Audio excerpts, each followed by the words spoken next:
our third panel. Distinguished panelists, we have Thomas and Walid. Can I please welcome you both to the stage?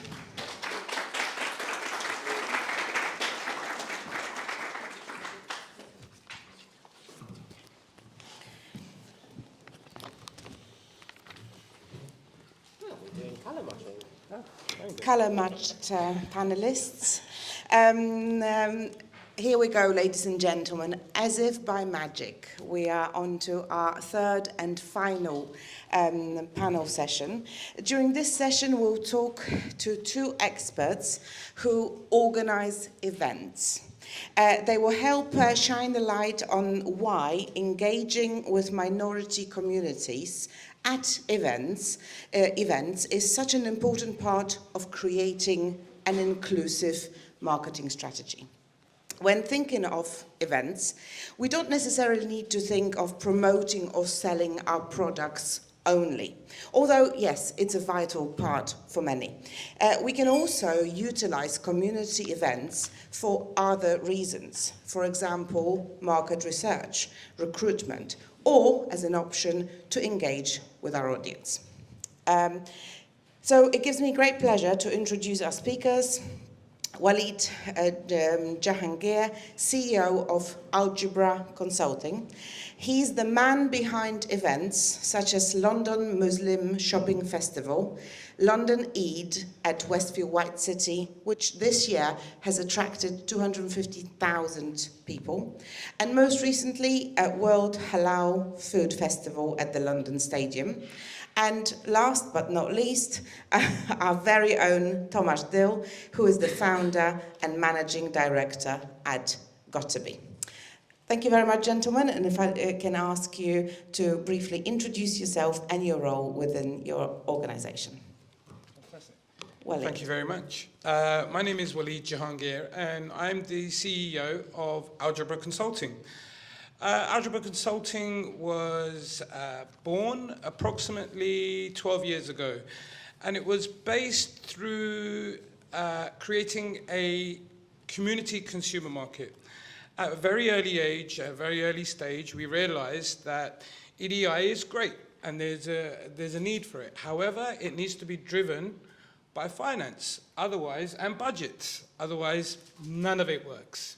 However, what we then decided to do is fundamentally create a company which creates events as a vehicle and a platform for mainstream brands to engage with the consumer market of the community, which entailed, broke down a lot of social barriers through the consumer market and engaging the brands and helping the brands take the benefits from the community, not just ticking the box.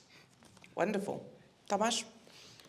Don't think I have to introduce myself yet again, but as Alex mentioned, I'm the founder and managing director of got2b Ethnic. For the last 15 years, we've been helping brands to connect with the 14.6 million ethnic minorities across the UK and Ireland. We work with a variety of brands, ranging from sort of charities through to FMCG, financial sector, retail, and plenty more. And it's a variety of work that we undertake, from research through to community events, through translations, etc. So some of the work Liz was mentioning, we've sort of helped them to develop and help them to be in front of those communities. Likewise with the National Trust, we supported them on a Black History campaign last year, where we developed a film and a whole campaign around it. My first question is quite cheeky, using reverse psychology. Okay. So I'm not going to ask you about the success or the methods, but I'm going to ask you about the common mistakes and misconceptions that brands have when it comes to organizing events for ethnic minorities or communities. Walid, would you like to answer that one? Sure. This is a very interesting question because we deal with very many brands, and one of our KPIs for ourselves is to ensure that these brands get an ROI. And if they don't, they're not going to come back. And we want them to come back year on, year out. So we ensure that one of two things. These are the advices that I would give, and some of the common mistakes. They come in on a very short-term basis and expect a result from one event. That's not going to happen. 2, lack of cultural awareness. Simply by saying, yes, we need to get to that community, the demographics are there, the numbers are there. That's great. Do your research. Here's a simple answer. Go to a specialized agency that actually knows what they're doing. You'll actually save a lot of money by, all the mistakes that you're going to make by not going through an agency. They've already made them. They've already made the mistakes. And that's what I see. And when I see brands come in through agencies, I see their ROI a lot more than the individual brands that come in without any support, without somebody, CEO, oh, we need to tick that box. Let's go and spend some money on this ethnic event and post to my superiors that we've done some EDI. Great. Lack of market research. And then even at the event, once they're there, there's so many different other attributes that they need to understand. One is the cultural awareness, dress code, over-commercialization. These are some of the things that we actually see, like the aggressive sales approach. It might work on a mainstream level, but it doesn't work when you're entering a community event. And the other thing is failure to brief the staff. On the top end, the message is great, EDI, but by the time it gets down to the agency or the freelancers or something, sometimes that message gets diluted. However, if you use a good, strong agency, that message is front and foremost because they want you to get the result with the organizers that have the relationship. And again, it's not researching enough. So, it's low-hanging fruit. There's a lot of money there, but it just needs a little bit of guidance and a little bit of consultancy. And that goes with anything. Nobody goes into doing any project or any campaign without going to the right people. So. I do agree, and funnily enough, both of you run organizations that help brands reach out to ethnic minorities, and yet you are a part of those ethnic minorities, which might give you a valuable insight into what people might think, what people might need, and how those people might be approached. But I was wondering, Thomas, whether you can share some insights into the research that you do. How do you know what people need? Sure. I couldn't agree. Do your research before you come to an event. There's a variety of things, and I think we don't need to bring up some of those discussions we've had before. But I think simple things. I think you've mentioned somebody previously bought lovely pork, like little piggies, banks to a Muslim event. I mean, that's not going to work for various reasons, and it's a very easy mistake you can make. But at the same time, a very quick mistake you can find out. Not to do it. I think for us, we have the benefit that we have a big network of community champions across the UK, 4,500 up and down the country, and we're able to speak to those community ambassadors, find out what are some of the challenges that are happening inside the community, test messaging, but equally test also our ideas that we've got and see how they respond to it. We also work with key people of influence, so that's leaders in the community who again are able to help us to find answers to any questions. In terms of how do we do research, of course, like Liz mentioned earlier, starting with the basics, Office for National Statistics, Home Office data, ACORN data, EU National Settlement Scheme, but we deeper and deeper. We do a lot of research ourselves. We go out to those communities and speak to them. Focus groups is a key aspect of any work. That before we undertake any work, we will always do research first. And in terms of how it works, could you share a success story with us that approach has really borne fruit? So I think I will use actually Severn Trent as an example. The brief we received was we have a problem with blockages in Wolverhampton and Walsall. We are in the middle of a lockdown. What do we do? Obviously, we're a little bit limited in terms of the different touch points that we have. So we had to think what we're going to do. So we've undertaken the research to start with to figure out what different communities were actually flashing down the toilets and what was their understanding. First thing that came up is they thought that UK sewer system is going to be a lot better than the countries they came from because it's a lot more developed countries, etc., etc. The truth is, actually isn't, and Liz probably will like that one. But the truth is, it isn't. It's very Victorian, old-fashioned, and can easily be blocked. And then when we did the focus groups, we've identified that, for instance, the South Asian communities were pouring ghee and fats and oils. The Eastern Europeans were pouring all the leftovers veg from the soups and everything else. And combination of both, let's have two neighbours, create a massive fatberg and you've got an issue. So we started to communicate to people saying this is what you should be and we shouldn't be. We translated the messages and we've actually developed a bilingual leaflet in 16 languages and delivered it through Royal Mail. At that point, that felt like the best way of doing it because people were in houses and we could still utilise Royal Mail to deliver those messages.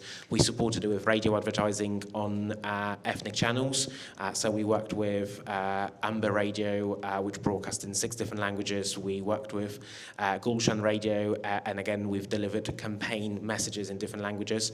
We supported with paid socials, and we've, as Liz said, we've seen sort of results in less blockages, less call-outs. In terms of actual events that you organise for clients, family picnics, festivals. You love them. Gatherings. I've been to many. What are the practical tips? How can brands show off in this type of event? Do your research, find out what is hot in the community, what do they like, make sure you have the relevant speakers. Don't just assume that everyone is going to speak English. I would always have a translator or a bilingual staff member that's able to assist. Translate the materials into different languages, but make your stand interactive. Don't just do the boring stuff where you turn up with a table, put a cloth over it, few leaflets, and you're not the engaging stand. Try to get people in. So we, for instance, when we go with Severn Trent, we hand out toilet paper that is wrapped with the messaging around it, and we, tell people the benefits of using bamboo toilet paper, etc. So even with a simple toilet roll, you can make interactive, you can make engaging. But we also look to, have different activations, whether that's face painting or something like that, something that's going to increase the dwell time and people be able to utilize it and be at their event itself. I think, giveaways is always a good one, whether that's promotional merchandise in terms of pens, key rings, etc. Something people can take away and have your key messages on it is always great. And also, I think that authenticity, one of the key factors, and this question I would like to direct to Walid. How do you think brands can increase authenticity and use that to increase the impact? Great question. And some of the challenges that we have faced in the past with some brands. I think first and foremost is get the community involved. First, reach out to the community leaders, understand the community, understand the landscape, then tackle what you're going to deal with.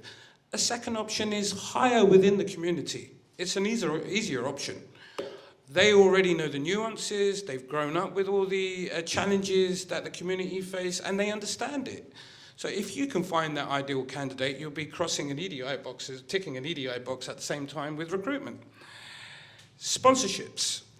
Sponsorships at events actually show brand commitment to communities because events are actually community events. They're called community events because the community believed it's their event. It's not a promoter's event. It's not an organizer. It's not a concert. It's a community event because the community believe it's their event.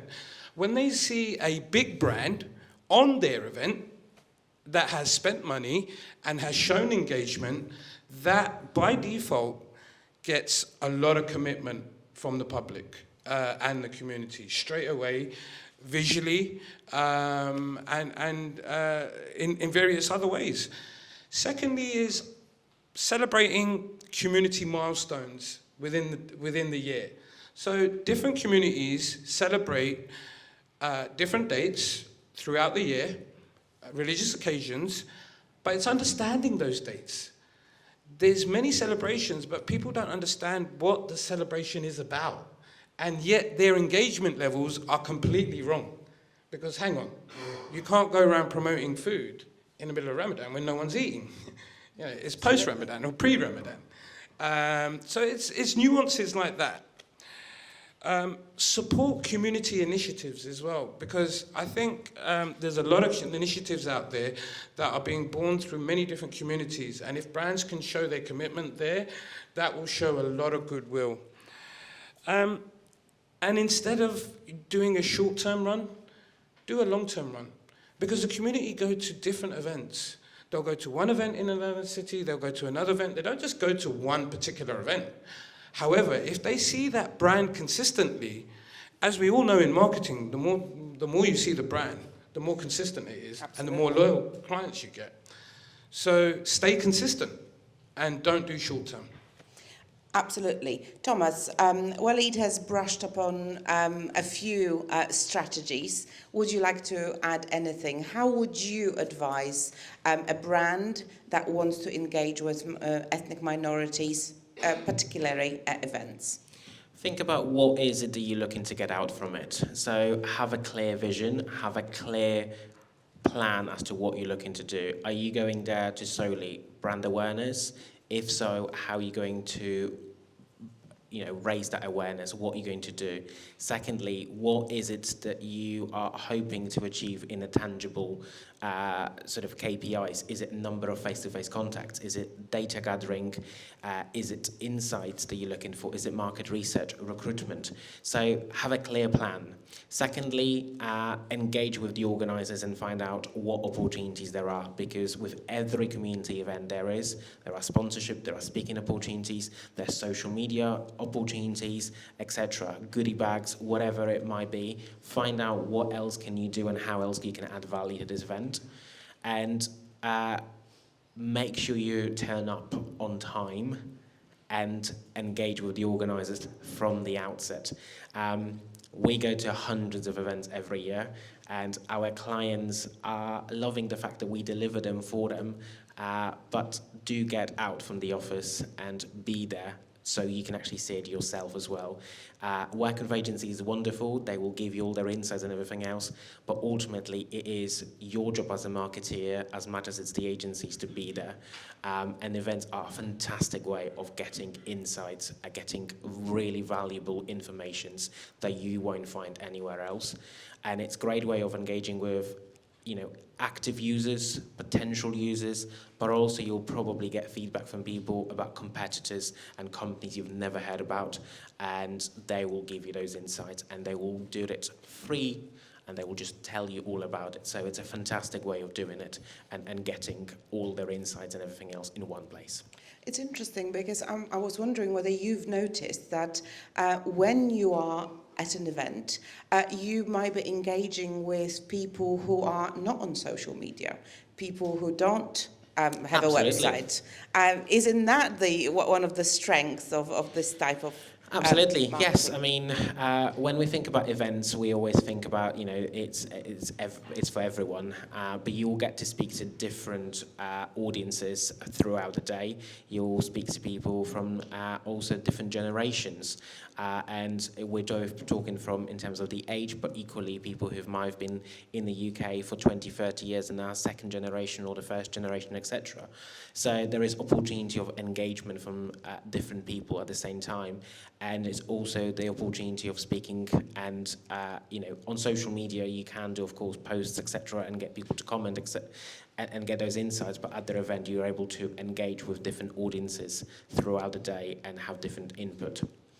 Walid, the same question to you. Have you noticed you've organised an event that was attended by over 250,000 people? Do you think, what proportion of them do you think are not on Facebook, are not on social media, and the only way of reaching out to them was through a family event? Based on community stats and the information that we receive, I would say at least 35% are not on social media, which is a vast majority of people, if you look at it. We all assume that everybody's on social media, but unfortunately, not everybody is. Yeah, especially in those multi-generational households. Exactly. Absolutely. And secondly, you have, because these are destination events, we get a lot of people from abroad and internationally, which ticks a lot of other boxes as well. Let's go talk about the nitty-gritty. Can I just say one thing with social media? We all presume that Facebook, Twitter or X and Instagram are the key channels, but we need to be mindful that some of the communities, especially ethnic minorities, will have different channels like WeChat and everything else, so we have to be mindful of that too. Right. The nitty-gritty. Return on investment. How can brands measure their success? What are the methods of knowing whether you've been successful or not? So first of all is, of course, it's identifying how many sales you've achieved or redemption of promo codes. If it's a recruitment event, how many applications did you receive? It's brand awareness, so share of search has increased. If you're encouraging people to follow you on social media, what has been the increase in the follow post their event, etc. We also need to bear in mind that events is just a one part. I would always engage with the audience before their event and post their event. So treat event as a middle part and then have some supporting activities along the side of it. So yeah, definitely measure the sales, measure the redemption of promo codes, followship, but at the same time, the face-to-face engagement you've achieved, how many people did you speak to, what insights did you get, what research did you get out from it. Some of our clients go to our events not expecting, but they actually walk out with new agent inquiries, new stockists, by just being simply at an event. So it just depends on what you're looking to achieve. If you're a charity, number of donations, number of new users that signed up to donate, equally how much money you've raised on the day, potentially. Thank you. And my last question to Walid. What do you think about the future of events? How is the ethnic minority events landscape going to change in the nearest future? That's quite interesting because over the last 15 years, we've seen the market evolve quite a lot. And this has been driven primarily by one fact, the consumer market within the community and the spend. So the more people spend within the community, the bigger the landscape's going to be and the more the brands are going to get involved. Now, we've seen an exponential rate of increase from brands. I can give you an example. 4 years ago, when we started creating platforms for mainstream brands to engage, we created an event called the Eid Festival, which you just mentioned, at Westfield Shopping Centre. The reason why we chose Westfield Shopping Centre is because it had all the brands already there. So instead of me going to each of the brands and saying, hey guys, get involved with the Eid Festival, get involved with our event, which is very difficult, so to speak, we decided to, so-called, do the dance on their doorstep and bring the numbers to them. Through that, what's happened... I'm really sorry. Through that, we've not had to have any meetings because the numbers proved everything. Once we got the numbers in there, we beat all records, we got the media attention. It's the highest footfall event for any Westfield site in Europe, and they're now asking us to roll it out. So the future is very, very bright for brands. Why? Because the numbers of the community are increasing, and in actual fact, we're all humans. They've all got to eat, they've all got to be entertained, and they've all got to wear clothes. These are basic consumer goods that need to be bought. But again, going back to the event, post the event, a lot of social misconceptions were broken down, and that was because we highlighted the consumer value, which is known as the Muslim pound. Wonderful. Thank you very much. Thomas, would you like to add anything to wrap up? I think the future of the events is that we all need to be part of them. So I think if we're talking about equality, diversity, inclusion, we need to see more brands out there, because for a lot of the community events, the only thing we get to see at the moment is independent businesses who are already doing a business. But it's about getting brands out there. Only 1 in 5 brands at the moment utilizes any EDI initiatives. It's changing, it's increasing, but get your brands out there. It's not a huge cost, but it will get you a great return on investment. Wonderful. Thank you very much. Thank you, Thomas. Thank you, Walid. Thank you. And I would like to invite you to...